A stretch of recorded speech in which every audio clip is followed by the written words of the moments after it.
friends, so I've had a couple of people ask how I do my hair. I don't think I do anything special, but I'll show you and maybe it will be helpful to you.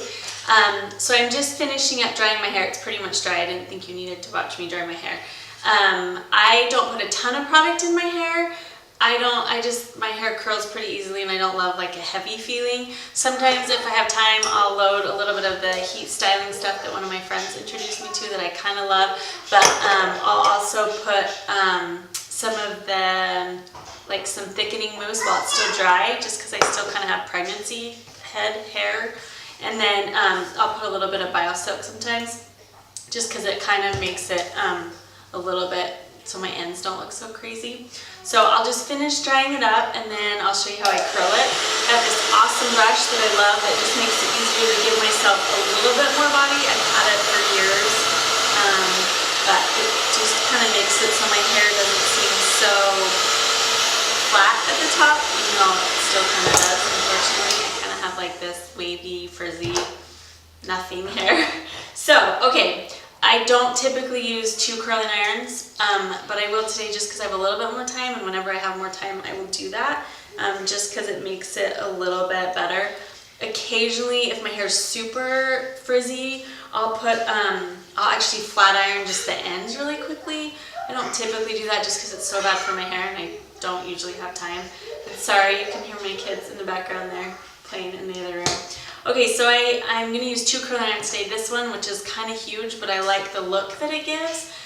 It just makes it a little bit straighter. So really all I'm doing is curling it. I'm not doing anything fancy, but I'll kind of start up here and put the curling iron right here and then slowly let it out a little bit so I can hold it just for a second, but I never curl the ends. I just don't love that look. And I just kind of go through my whole hair and do it like that. Again, I start right here and then just kind of pull through a little bit, but I always leave my ends out. I don't hold it super long because I don't really want it super curly. I'm not really going for that look. And I take pretty big chunks, again, because I'm just kind of going for more of a messy, loose curl look.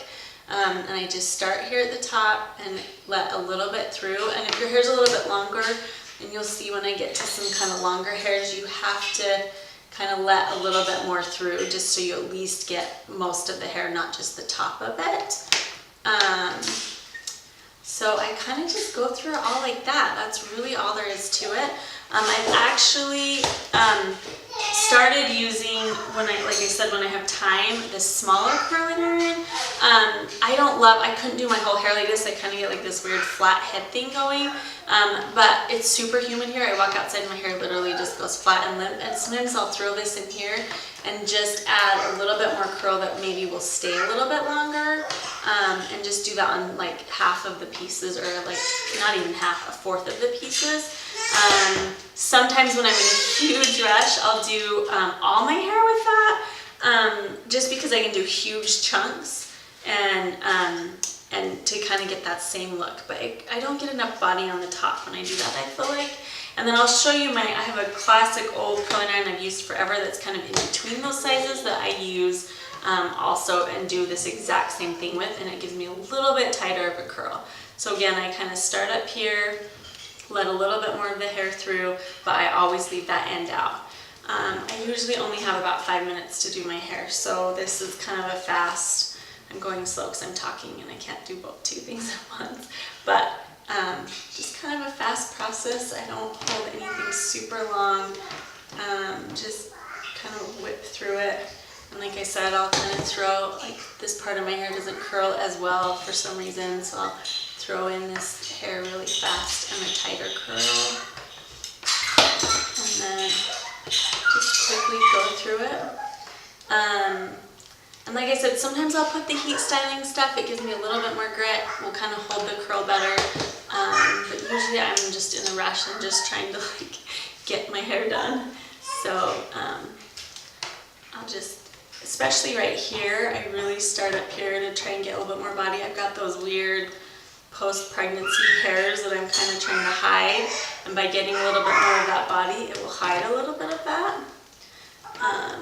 So just kind of go through it. Sometimes I'll hold it a little bit longer, throw in a smaller more of that body. Kind of see, it just kind of mixes it up. I've tried alternating, like going back and forth, curling one way and then the other. It just doesn't work as well on my hair. I think it's a really good idea and maybe would give a little bit more body if you were doing that. But for some reason, my hair just looks kind of funny if I do that. And I always curl away from my face. That just makes it look a little bit smoother and kind of give me the look I'm going for a little bit more. So you can see it's nothing fancy, probably what you are doing anyway. But I think the key is just starting kind of at the top and then not curling the end. I remember traditionally learning, you know, you start at the end and kind of curl your hair up. But for me, my hair is too flat on the top. This way it'll give me the body and kind of the loose curls that I'm looking for. And then kind of around my face is the only place I'll maybe hold it for a little longer and maybe get kind of a little bit closer to the end. And honestly, that's it. That's all I'm doing, kind of just comb through it. And then I kind of loved this hairspray. I'll just hurry and spray it, get a little bit underneath. And that's really it. That's all I'm doing. That's it.